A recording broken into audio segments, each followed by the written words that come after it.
Konten dalam video ini adalah hasil cerita yang dikirimkan oleh para sahabat untuk dibagikan kepada audiens. Nama, tempat, dan ilustrasi visual menggunakan teknologi AI telah diadaptasi untuk melindungi privasi serta memberikan pengalaman mendalam.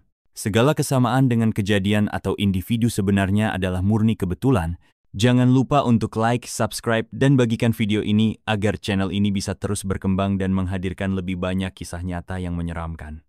Dukungan Anda sangat berarti bagi kami. Aku bukan penulis. Aku juga nggak pernah kepikiran buat nulis cerita sebelumnya. Tapi entah kenapa, ada sesuatu yang bikin aku merasa harus nulis ini. Mungkin supaya aku bisa ngebantu kalian yang penasaran soal rumah gurita. Atau mungkin karena aku sendiri masih nggak bisa berhenti mikirin apa yang aku alami di sana. Jadi, semuanya dimulai dari obrolan iseng di warung kopi.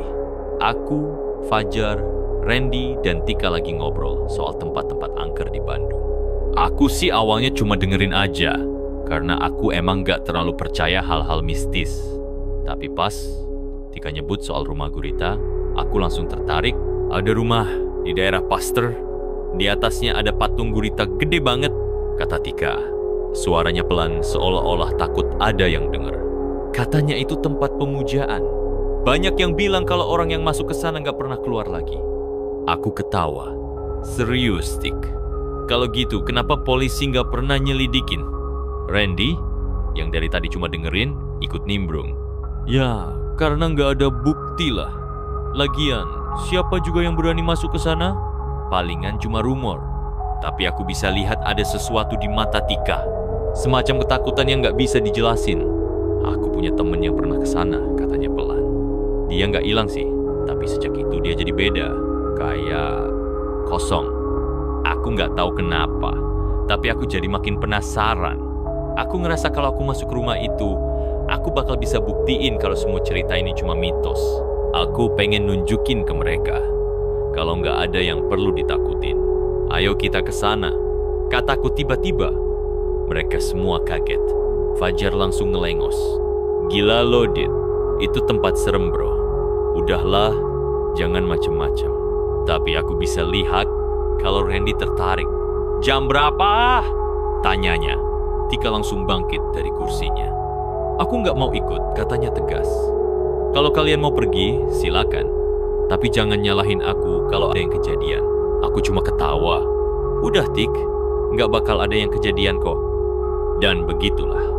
Akhirnya malam itu aku, Randy, dan Fajar pergi ke rumah gurita.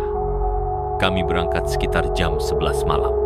Jalanan udah mulai sepi, dan udara Bandung makin dingin. Aku nyetir sambil terus mikirin apa yang bakal aku temuin di sana. Ada yang pernah lihat bagian dalam rumah itu? Tanyaku. Randy geleng. Katanya, rumah itu selalu dikunci, tapi kadang ada orang yang masuk lewat jendela atau pintu belakang. Aku nyengir. Ya udah, kita coba aja. Setelah sekitar 15 menit, kami sampai di depan rumah itu. Dari luar, rumahnya emang serem. Pagar tinggi, catnya udah mulai pudar. Dan yang paling bikin ngeri, tentu aja patung gurita hitam di atasnya. Guritanya gede banget. Tentakelnya mencengkeram bagian atap. Seolah-olah siap buat narik siapa aja yang berani mendekat. Aku turun dari mobil dan ngeliat sekeliling. Jalanan kosong. Gak ada orang. Gak ada suara. Selain angin yang berdesir pelan. Kita beneran mau masuk? Tanya Fajar.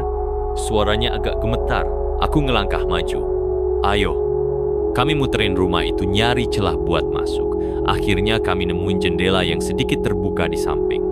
Aku manjat duluan, lalu bantuin Randy dan Fajar masuk. Begitu kami ada di dalam, aku langsung sadar kalau suasana di dalam lebih buruk daripada yang aku bayangin. Udara di dalam dingin, lebih dingin dari luar. Bau apek menyengat hidung. Lantainya berdebu, seolah-olah rumah ini udah lama nggak dihuni. Tapi anehnya, ada lilin-lilin di beberapa sudut ruangan, kayak baru aja dinyalain. Kok ada lilin? Bisik Randy.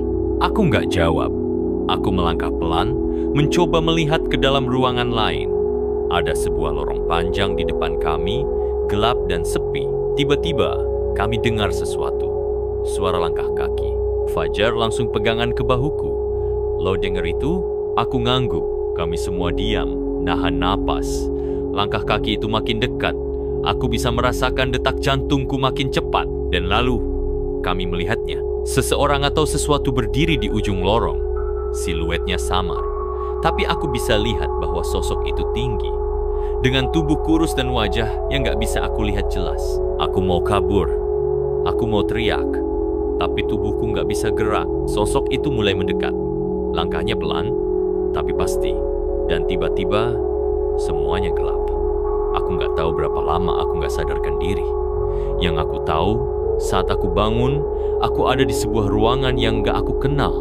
Lampu redup berkelip-kelip di langit-langit. Lantainya dingin, aku melihat ke samping.